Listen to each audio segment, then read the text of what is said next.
Hola, bienvenidos a Estuviendo, un podcast dedicado al ámbito escolar y la educación.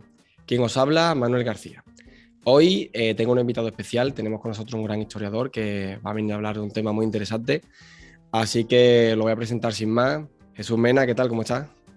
Manuel, ¿qué tal? Es un placer estar aquí contigo, acompañándote y más después de tu nombramiento, ¿no? Como uno de los grandes profesores a nivel nacional, que es un meritazo, y poder tenerte aquí y que seas también a nivel local, ¿no? Pues para mí es un placer. Y gran historiador, todavía soy jovencillo, pero bueno, espero Bueno, pero alguna vez. la edad no va con eso va con la Bueno, es verdad. profesionalidad. Bueno, ya que estoy, aprovecho para decir a los oyentes que si todavía no habéis votado, sabéis que estoy participando al mejor podcast del 2021, podcast nacional, por supuesto. Y podéis votar a través de mi cuenta de Instagram, que tengo un enlace en la bio. Y si no lo podéis hacer a través de internet, en la página Asespot, ASESPOD, Asespot. Ahí entráis, hay un formulario, vamos, nada más entrar a la página, está el formulario, se tarda menos de un minuto y lo rellenáis. Lo único que tenéis que hacer es verificar con un correo electrónico para asegurarse de que el voto no se multiplica. Y hay 5 podcasts para votar, o sea, 5 opciones de podcast para votar. Si no queréis votar nada más que uno, pues en el primer nombre ponéis Estuviendo con E mayúscula y con V. Y simplemente con eso. No por ponerlo más veces da más votos. Que hay 5 huecos, mucha gente me ha preguntado, oye, te pongo 5 veces y te. No, no, con que lo ponga una vez ya es suficiente. La votación termina a finales de septiembre y se eligen a los 15 más votados. Y después hay un mes más de votación ya solo sobre esos 15. Así que, bueno, pues os animo a todos a que si no lo habéis hecho, pues me deis el apoyo que sería para mí muy importante. Llegar, aunque sea, nada más que está entre los 15 primeros, ya sería un orgullo.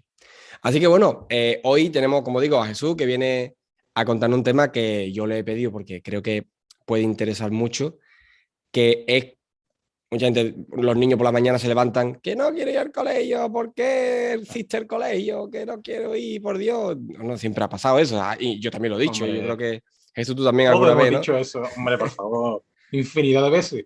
Los Todavía niños lo ahora, pregunto, ¿eh? Todavía me lo pregunto.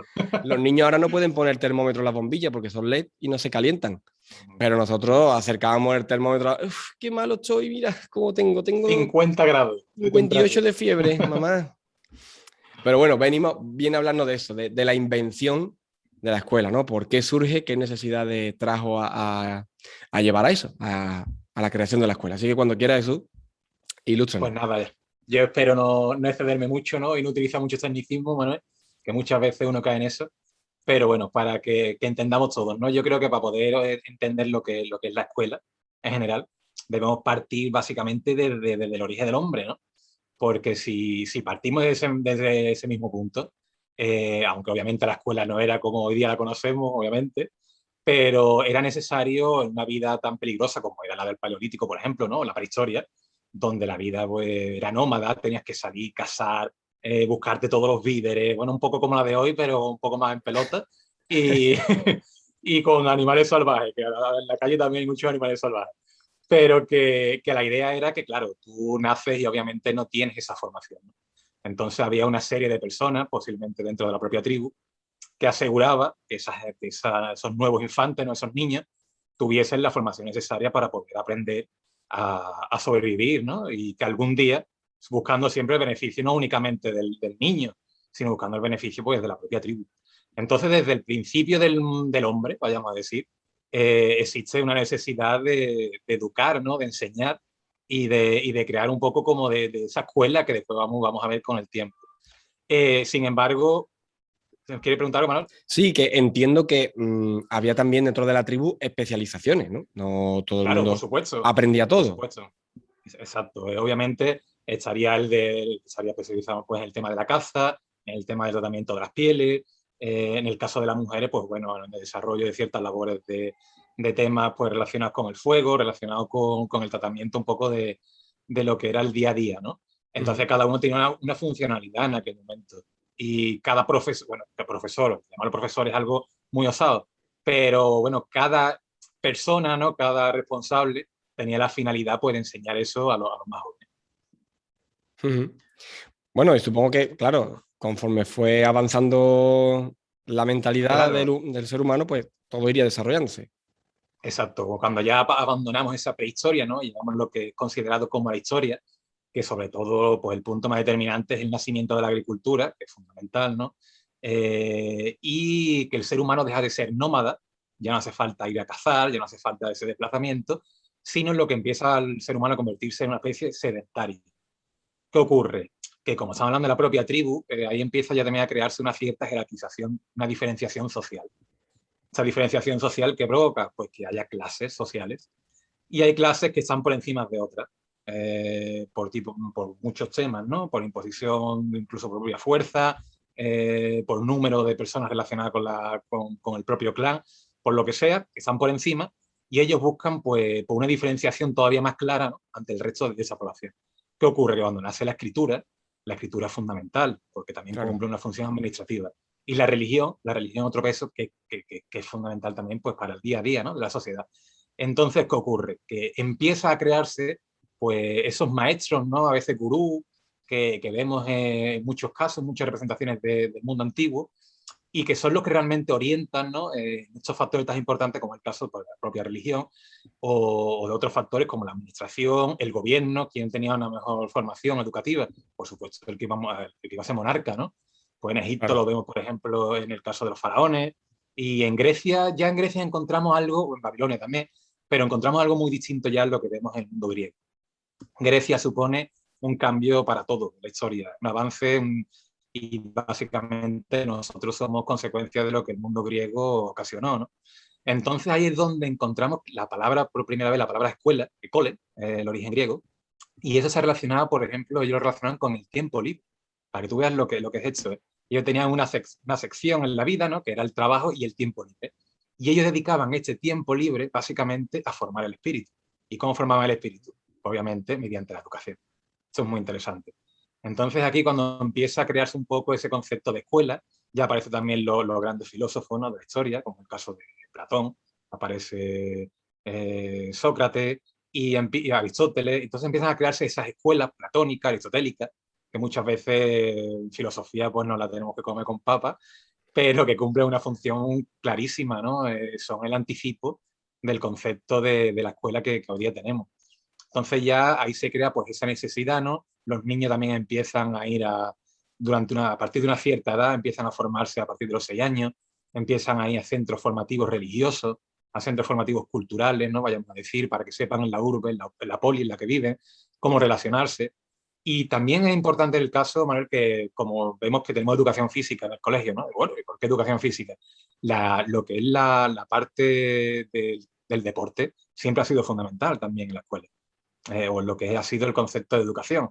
Bueno, ¿Por qué? según Porque, tengo entendido, los griegos le daban muchísima importancia. exacto, era fundamental. Bueno, vimos los Juegos Olímpicos, ¿no? Que llegaba a ser un fenómeno casi divino. Básicamente los ganadores de los Juegos Olímpicos eran seres divinos. ¿Por qué? Porque para ellos lo que era el culto al cuerpo era fundamental también. Es más, hay muchos lemas, ¿no? Que dicen que no solamente hay que cultivar la mente, sino también el cuerpo. Entonces el mundo griego daba mucha importancia pues, lo que es la educación deportiva, vayamos a decir, y también por el aspecto bélico, ¿no? Entonces vemos ahí como el origen del mundo de la escuela, ¿no? Esa escuela que tanto coraje nos ha dado cuando éramos pequeños y que a día de hoy, pues básicamente entiendo que cuesta entender, tiene su raíz un poco, pues sobre todo en el mundo griego. Sí, ¿Qué pero ocurre? me ha hecho Dime, Manuel. me ha dado mucha curiosidad que dijeras esto de que era en el tiempo libre.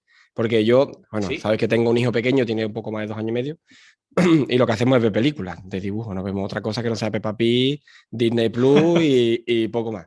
Bueno, pues viendo Luca, no sé si la has visto, la película Luca de Sí, Disney, sí, la de, está muy de bien. Pixar, sí.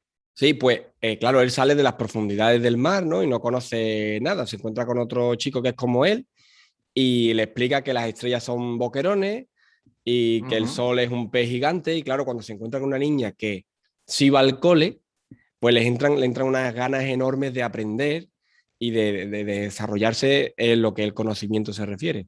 Y yo creo que, claro, si todos no lo tomáramos de esa forma, el ver como una oportunidad de conocimiento, de adquirir conocimiento, pues la escuela pues tendría otro enfoque. Pero claro, lo vemos como que me tengo que levantar temprano, que me mandan tareas, que es un poquillo aburrido, que eso también es esencial, la motivación.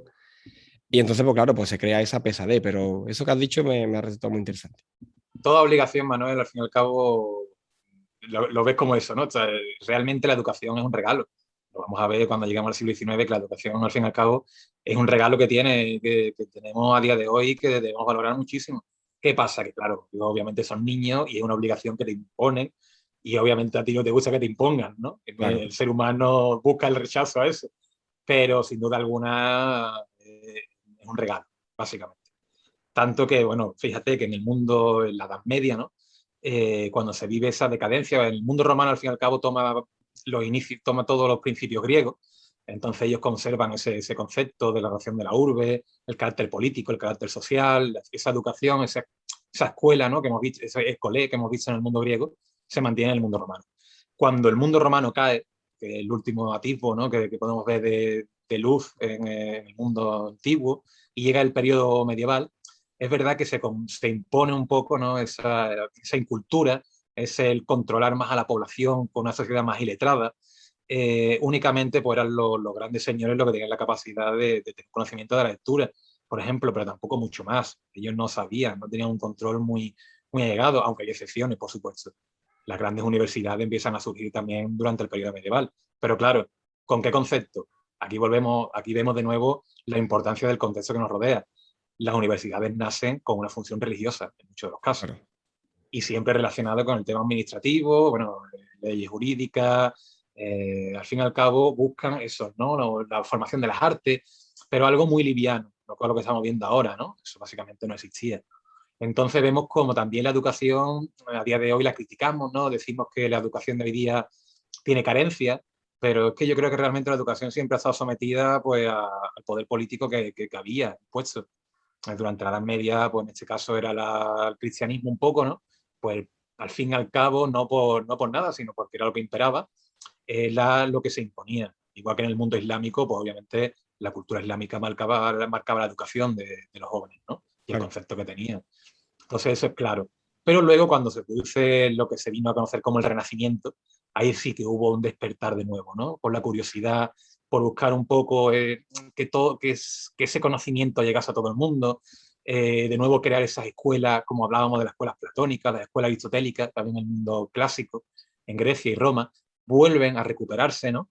Y las universidades empiezan a abrirse, empiezan a abrir la mentalidad. Aunque nacen normalmente de eso, como he dicho, de órdenes religiosas, empiezan a expandir su capacidad de conocimiento, ¿no? Y es cuando realmente vemos pues, una plenitud clara. Vemos el renacimiento, al fin y al cabo, es eso, el renacer del hombre, ¿no?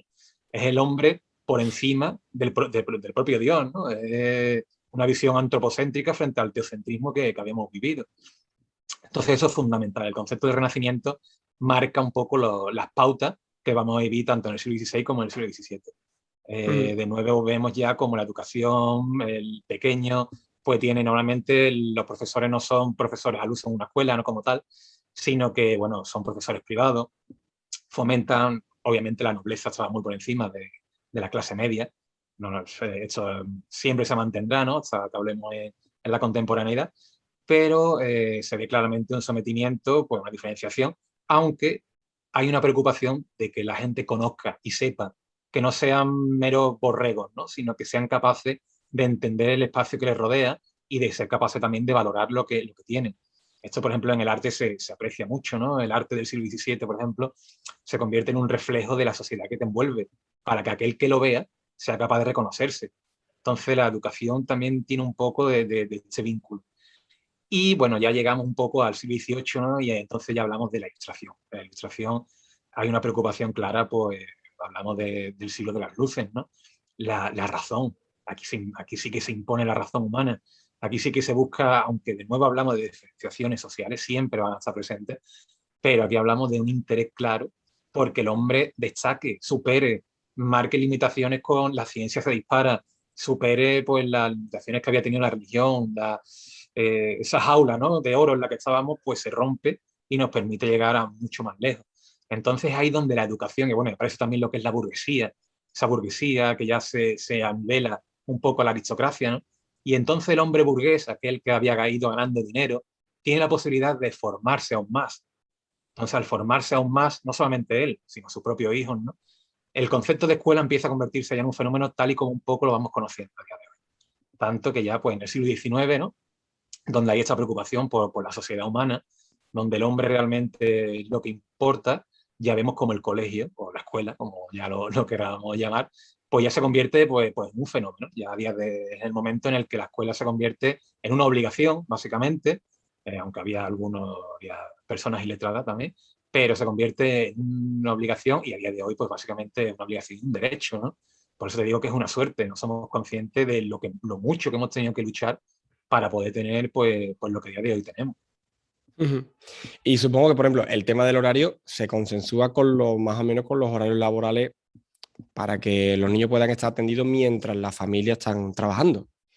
Claro, obviamente hay que tener en cuenta pues, que la vida laboral empezaba desde muy temprano. También hay que tener en cuenta una cosa, ¿no? Muchos de estos niños durante gran parte de la historia no únicamente estudiaban.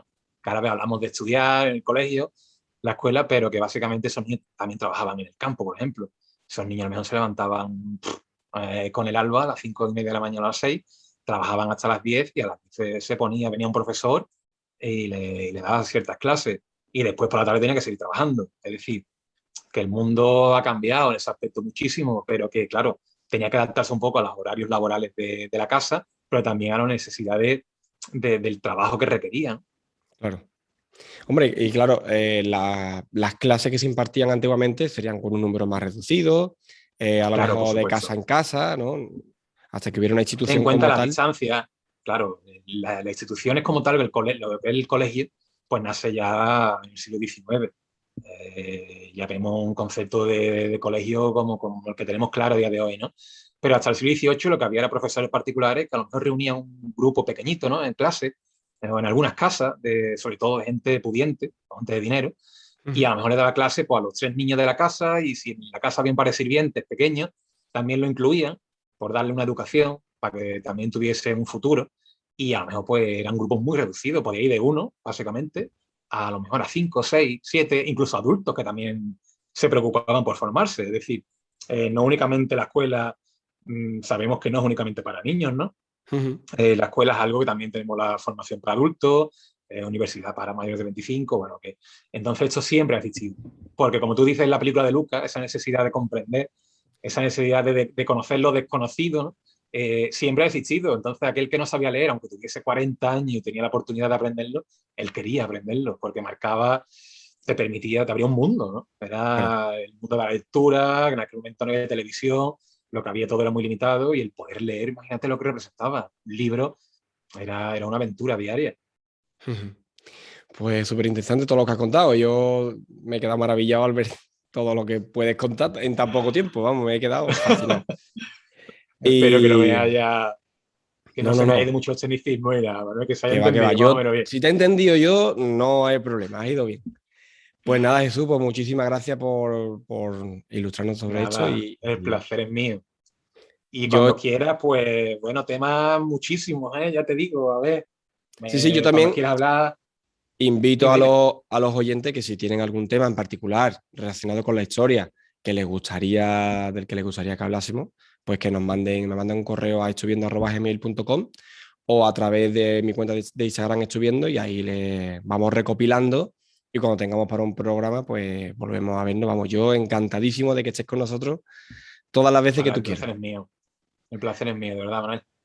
Pues nada, Jesús, muchísimas gracias. Nos vemos dentro de poco y seguimos en contacto nosotros también. Bueno, un abrazo a Venga, todos tío. y recordaros que si os ha gustado, la mejor manera de demostrarlo es compartiéndolo, pues para que esto llegue a más familias, que es de lo que se trata, y que sigamos aprendiendo y compartiendo conocimientos sobre educación y temas relacionados. Así que nada, muchísimas gracias a todos por dedicarnos este ratito. Lo hacemos por y para vosotros. Nos vemos en el siguiente programa. Hasta luego, Jesús. Muchas gracias de nuevo. A ti. Adiós. Hasta luego.